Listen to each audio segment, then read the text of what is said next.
A recent report has dropped a major update on the Minnesota Vikings wide receiver room about one player in specific in Jalen Nailor and what this season holds with him after Ty Felton was being drafted by this Minnesota Vikings team. We're going to be breaking it down as well as going over Stephon Gilmore, some quotes he had to say about potentially returning to the Vikings and what other options are still out there for this secondary. We're going to be breaking it all down here in this video. Before we do, though, ladies and gentlemen, if you haven't already, be sure to hit the sub button. We're on the road to 2K with the season starting. We have so much news coming your way. You won't want to miss it. We're going to have it all here, breaking it down for you guys as it happens. But without any further ado, let's jump straight into this here. I want to pull up our first quote here from Darren Wolfson on Heavy.com saying, discussed how Minnesota is dealing with Nailor's situation right now and how he said that they aren't talking about the contract extension right now, but he will still be a big part of the upcoming season. Now, this is one thing that there's been a lot of eyes upon for the Minnesota Vikings about what's going on in the wide receiver room. Of course, Jason McCarthy getting ready for his first season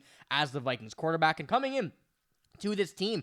He has a very good wide receiver room as well as tight ends, running backs. He's a very good offensive set to get ready for his first season, and he's also had he's been lucky enough to sit behind this Vikings team and watch them for a season. Lucky enough, also having some very bad injuries, but he got the opportunity to do it, I guess is a better way of putting it. Now, when it comes down to our depth receivers, this is where things get a lot more interesting. Of course, Justin Jefferson, Jordan Addison are going to be the two key pieces here, along with TJ Hawkinson there, Aaron Jones, and Jordan Mason as well, newly acquired. They have a lot of options here and a lot of weapons, but when it comes down to it, of course, we still are uncertain about what's going to happen with Jordan Addison. Injuries happen all the time. Let's hope none happen, but when it comes down to it, Jalen Nailor is currently sitting at wide receiver 3, Ty Felton at wide receiver 4, and even Rondale Moore currently sitting at wide receiver 5. So even when it comes down to the depth receivers, the Vikings have the guys that they're looking for. Now, Jalen Nailor was an absolute dog for us last season. There was no doubt about that, especially when there was a few injuries. He really stepped up whenever the Vikings needed him to. And coming into the last season, 28 receptions on 42 targets, 414 yards, 6 touchdowns. But that's really fine. We really can't complain about that when you're a guy that's becoming a wide receiver 3, stepping up and even punching above your weight class at times. And he's been a guy that is very explosive off the line. He brings whatever you want for that kind of role of a receiver that he's bringing in.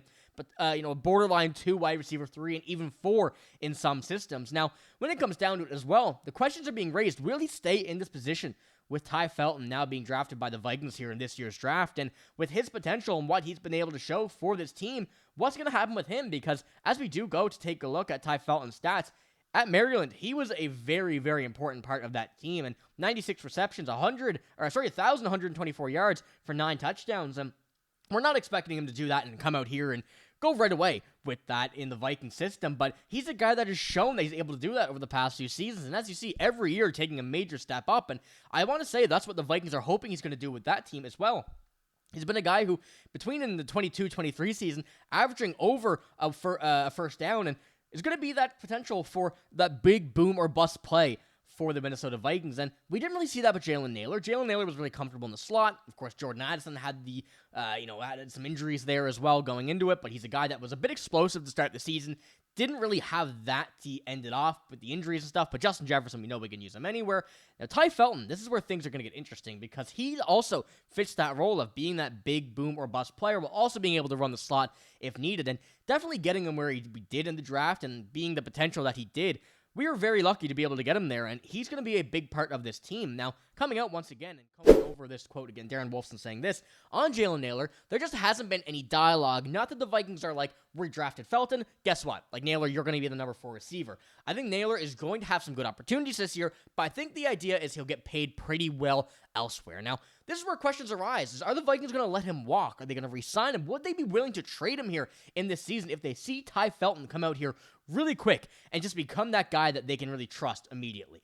There's a lot of questions about there, and I don't necessarily know if that's going to be the answer because even though Rondale Moore, a 25-year-old receiver who has dealt with some injuries in his career, coming into this lineup would be, once again, another great fit for this Vikings team. They have a lot of assets. They don't want to waste what they have. They want to be able to have, endless possibilities on this offensive side of things. We, of course, signed Josh Oliver to an extension. TJ Hawkins coming in here is going to start the season healthy. We have now 2 running backs that really could go. When we saw Jordan Mason go in there last year when Christian McCaffrey was hurt, this offense now has evolved to a point where it is literally probably the best we've seen in quite some time. And now taking a look at even the depth pieces here, I'd even willing to put Sam Howell in here. And don't mind that. Going Sam Howell, Jordan Mason, Ty Felton, Rondale Moore, and Tim Jones. They have everybody they are looking for here in this lineup. And that's why I think that you take Jalen Nailor, use him for the season, and if he walks, it is what it is. You're probably not going to get the value out of him for what he is in a trade, so try and use him all season, get what you can out of him, and then kind of judge your opinions from there and go after what he did last season. So let me know what you think there about Ty Felton and Jalen Nailor. Do you think a trade could happen? Do you think that we could see a potential move here? What do you think? What are you feeling about this season as we get closer now and I think a little over a week until we hit to the preseason? But let's jump into our next little bit here, going over a very interesting look from Stephon Gilmore. And he had a quote coming out about what his plan is for this season. And this is what he had to say. I just want to play this year. It's just got to be the right situation. It's got to be the right situation for me. I'm not going to sign anywhere. I still love the game. I still can contribute. I just got to be the right place. Now, we spoke earlier this offseason about the Vikings' plans for the secondary, whether or not Stephon Gilmore, Shaq Griffin at the time before he was signed by, I believe, the Seahawks. The Vikings were looking for that extra addition later in this offseason from a veteran. And now the fact that Stephon Gilmore is still available, this is one that I feel like is a complete risk-free move. It just adds to the depth of the secondary. It adds to everything we need, and especially the way that this team's gotten a bit younger in the secondary. Throwing Stephon Gilmore in here, even if he's not going to be the guy that we trust anymore, the guy that we're relying on to be, a cornerback number one, he's still a guy that's going to come in here, teach a lot of these younger players, and go about what his role is. And as you see here, no matter what Gilmore ends up or where he winds up, the team that signs him will be getting a valuable veteran presence, if nothing else.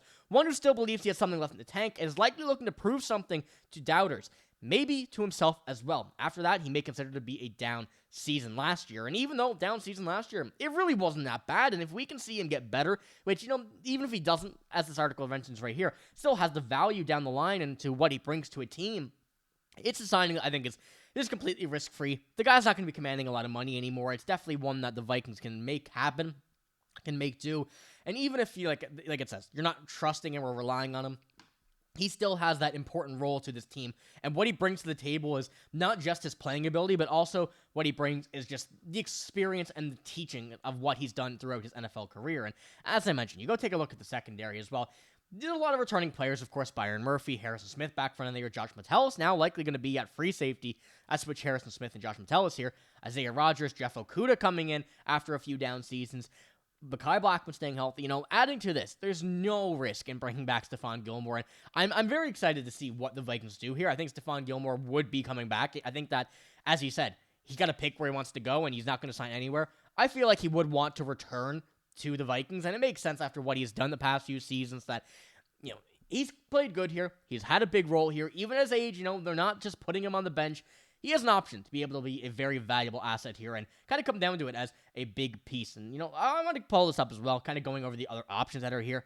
As you look at Stephon Gilmore, he is definitely the older one here by a couple of years, but of a couple, Rasul Douglas, Mike Hilton, the only really one that I would say is, one that I don't know why he's not signed yet, and I certainly would, was Asante Samuel Jr. I know me and Griffin have spoken about him forever here on the channel, but I think he's just a great player, and there's a lot of names here that could be options, but what Stephon Gilmore brings to the table, at the price he would bring, at his age, he really does seem like the right option right now, unless you go big, go home, go Asante Samuel Jr., and go from there, but let me know what you think about Stephon Gilmore. Of course, on the list here, I think there's a few other options as well, but you see, Rasul Douglas, Mike Hilton making a little bit more money than what Stephon Gilmore would command, especially after taking a pay cut, or what is projected to be a pay cut from last season. I think it's a good fit. So let me know what you think about that in the comments below. Let me know what you think about all the updates we've had here today, and we're getting closer to the season. You will not want to miss the content we have to bring you, and as I mentioned, we're on the road to 2K. I'll bring you all your stuff here. Griffin will bring you all your stuff here. We're going to have everything here, all your Vikings news for you guys, but that's all I got in this video. If you did enjoy, give it a like, hit the sub button as well, though. I'm signing out. Thank you for watching. Hope you have a great day. See you later.